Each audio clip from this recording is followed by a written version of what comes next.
नमस्ते, कैसे हैं आप सब लोग। ब्यूटीफुल सक्सेस स्टोरी लेकर के आई हूँ। ये सक्सेस स्टोरी है लव वाइब्रेशन की और सिचुएशन पूरी बदल गई, मतलब चीज़ें ही पूरी बदल गई। ये सक्सेस स्टोरी मैंने इसके पहले पढ़ी और अब मैं आप लोगों के सामने इसको पढ़ने वाली हूँ।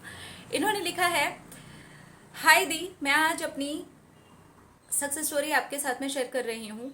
मैंने लव वाइब्रेशन भेजी उनको जिन्होंने मुझे बहुत ज़्यादा बदनाम किया। उनकी वजह से मैंने 2 साल बहुत ज़्यादा सफ़र किया। मेरे ऑफिस में भी मैंने बहुत सफ़र किया, मैंने अपने घर में भी सफ़र किया, मेरे मोहल्ले में भी मैंने बहुत ज़्यादा सफ़र किया। हर इंसान मुझे ऐसे देखता था जैसे कि पता नहीं मैंने कितने बड़े गलत काम कर दिए हैं। उन्होंने कुछ ऐसी चीज़ों के लिए मुझे बदनाम कर दिया था जो मैं इस स्टोरी में मेंशन नहीं कर रही हूँ, लेकिन वो कुछ पर्सनल चीज़ें थी, बहुत बदनामी वाली थी और उन्होंने कुछ ऐसे प्रूफ भी दे दिए थे। हाँ, मेरी थोड़ी सी गलती थी कि मैं एक अफेयर में थी और मुझे नहीं पता था कि कोई मेरे लिए प्रूफ इकट्ठे कर रहा है।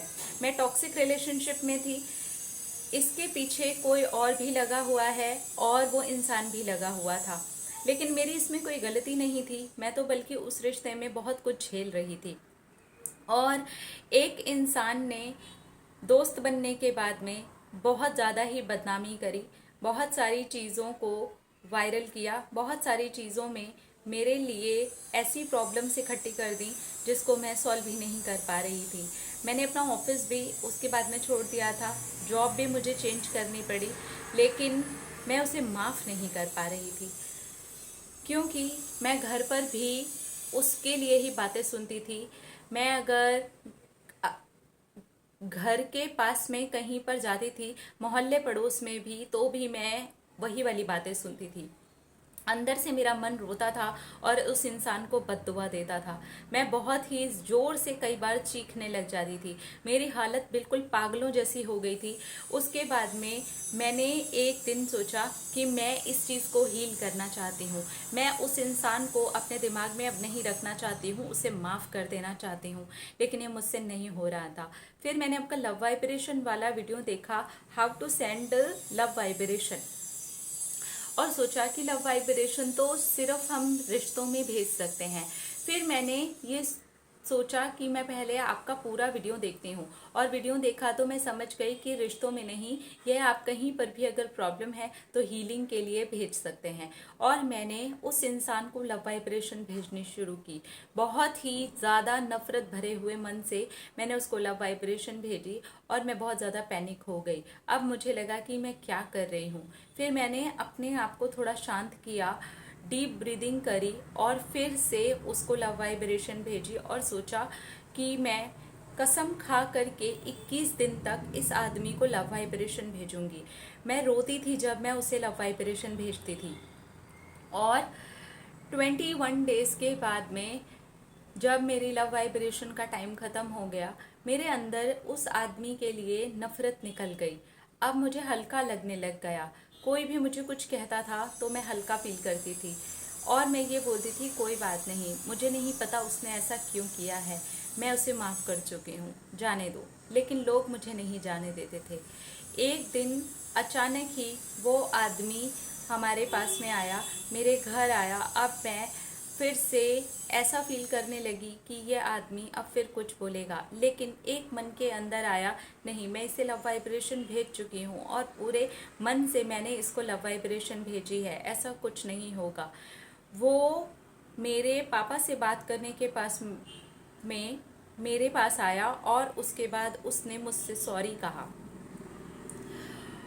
और उसने कहा कि प्लीज़ तुम मुझे माफ़ कर दो क्योंकि मुझसे ही गलती हुई है, मुझे इस तरीके से किसी भी इंसान को बदनाम करना नहीं चाहिए था, लेकिन ये सब कुछ तुम्हारे बॉयफ्रेंड ने मुझसे करवाया था और मेरी ये गलती है कि मैंने ये सब कुछ कर दिया। मैं तुम्हारे ऑफिस भी जाऊंगा और वहाँ पर सबके सामने हाथ जोड़ करके मैं माफ़ी मांगूंगा क्योंकि सारी गलती मेरी है, मुझे ऐसा नहीं करना चाहिए था।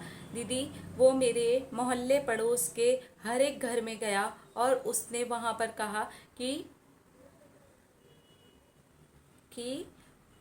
इसकी नहीं, मेरी गलती है, मैंने प्रूफ आपको जितने भी दिए उन सब को मैंने एडिट किया था और इसके बॉयफ्रेंड के कहने पर किया था। आपके घर में भी माँ बहन है, किसी के भी साथ में ऐसा हो सकता है और किसी के भी साथ में इस तरीके की गलत चीज़ें हो सकती हैं, तो फिर हमें उसे बदनाम नहीं करना चाहिए।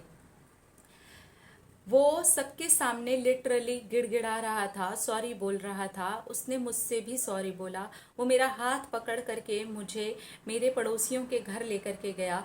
मेरे ऑफिस में भी उसने सबको सॉरी बोला। मेरे बॉस ने मुझको कॉल किया कि ये क्या हो रहा है, ये क्यों इतना तमाशा हो रहा है। तो मैंने बोला मैं नहीं जानती सर, लेकिन वो क्या प्रूफ करना चाहता है मुझे नहीं पता। मेरे बॉस ने कहा कि उसने ये प्रूफ कर दिया है कि तुम गलत नहीं थी और हम भी तुमसे सॉरी बोलना चाहते हैं। अब मेरे पड़ोसियों की नज़र में, मेरे घर की नज़र में मैं बहुत ज़्यादा ही अच्छी लड़की हो गई हूँ। सब लोग मुझे बिल्कुल ही उल्टी नज़र से देखने लगे हैं। ये सचमुच में मेरे लिए मैजिक है। Thank you. लव वाइब्रेशन ने मेरे लिए बहुत अच्छे से काम किया है। वाह। देखिए, अगर आप लव वाइब्रेशन भेजते हैं और पूरा फील करके भेजते हैं, भले कितनी भी तकलीफ क्यों ना हो उस वक्त आपको भेजने में, बट ये वर्क करता है।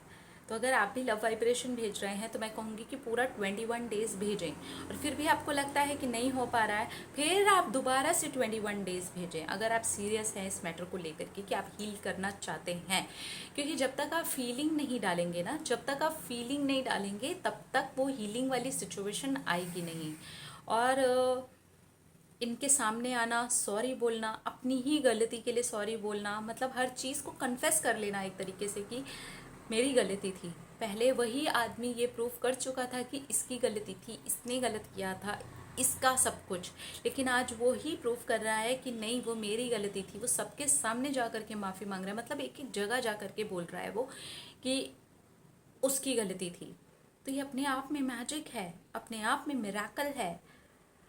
तो अगर आप भी किसी को लव वाइब्रेशन भेज रहे हैं, तो हील करना चाहते हैं, तो मैं कहूँगी कि पूरी भावना के साथ, पूरी फीलिंग के साथ में और बिना परेशान हुए आप लव वाइब्रेशन भेजें, तब आपको उसके जो रिजल्ट्स आएंगे वो कमाल आएंगे। यस, कमाल आएंगे।